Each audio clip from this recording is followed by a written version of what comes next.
প্রিয় ভাই ও বোনেরা, আসসালামু আলাইকুম। আমার চ্যানেলে তোমাদের সকলকে আবারও স্বাগতম জানাচ্ছি। আজকের পর্বে আলু আর ডিমের দারুণ একটা রেসিপি নিয়ে তোমাদের সামনে উপস্থিত হলাম। অনেকেই ডিম খেতে চায় না, তারা এই রেসিপিটা ফলো করলে অনায়াসে মজা করে এক প্লেট ভাত খেয়ে নেবে।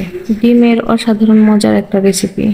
চলুন তাহলে কথা না বাড়িয়ে রান্নায় চলে যাই। আমি 5টা ডিম, 4টা আলু নিয়েছি। তোমরা চাইলে ডিম আর আলু বাড়িয়েও নিতে পারো।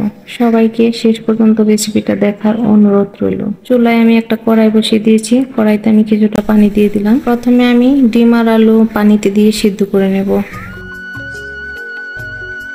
আলুগুলো আমি ছোট ছোট টুকরো করে কেটে নিয়েছি। আমি ডিম আর আলু আগে থেকে পরিষ্কার করে ধুয়ে রেখেছিলাম। ডিম আর আলু একসাথেই সিদ্ধ করে নেব। এখন আমি একটা ঢাকনা দিয়ে ঢেকে দেব আর সিদ্ধ হওয়ার জন্য অপেক্ষা করব।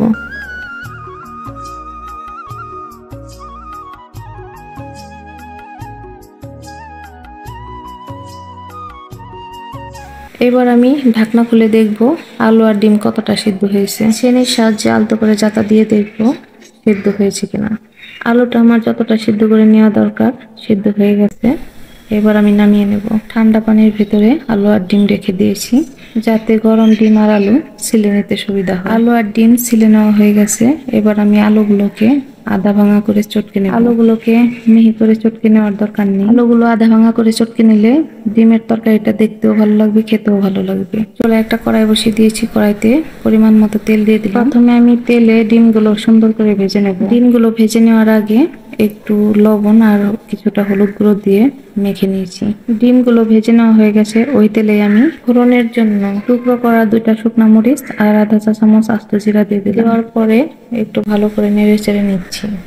এখন দিয়ে দিচ্ছি 3টা মিডিয়াম সাইজের পেঁয়াজ কুচি। পেঁয়াজটাকে আমি ভালো করে নেড়ে চেড়ে হালকা করে ভেজে নেব।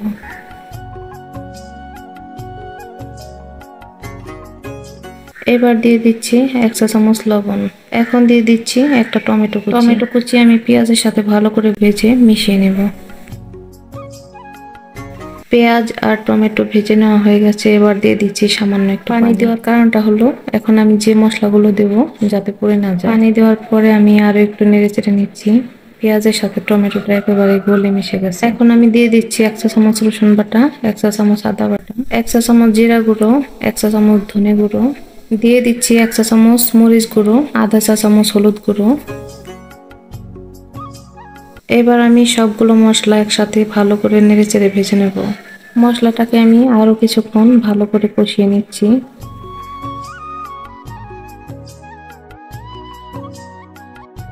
মশলাটা আমার কষিয়ে নেওয়া হয়ে গেছে। এবার আমি আধা ভাঙা আলুগুলো মশলায় দিয়ে দিলাম। এখন আমি আলুটা ভালো করে মশলার সাথে মিশিয়ে নিচ্ছি। আলুটা মশলার সাথে ভালো করে কষিয়ে নেওয়া হয়ে গেছে। এবার আমি পরিমাণ মতো পানি দিয়ে দেব।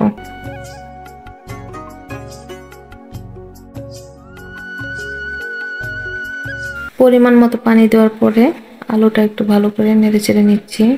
এখন আমি ঢাকনা দিয়ে ঢেকে রাখবো যতক্ষণ না বলক চলে আসে।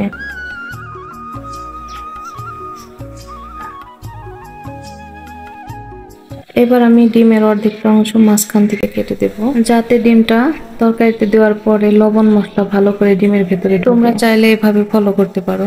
এইভাবে অর্ধেক করে ডিমটা কেটে দিলে লবণ মশলা সব ঢোকে আর খেতে অসাধারণ লাগে। আর যারা ডিম খেতে চায় না তারাও খেতে চাইবে। তরকারিতে বলক চলে এসেছে। এবার আমি 5-6টা চেরা কাঁচামরিচ করে দিয়ে দিলাম। তোমরা চাইলে ঝালটা কমিয়ে বাড়িয়েও নিতে পারো। তরকারিতে আমি আরো একটু লবণ দিয়ে দিলাম। এখন আমি এক এক করে সব ডিমগুলো দিয়ে দিচ্ছি। ডিম দেওয়ার পরে আরো কিছুক্ষণ ভালো করে তরকারিটা রান্না করে নেব।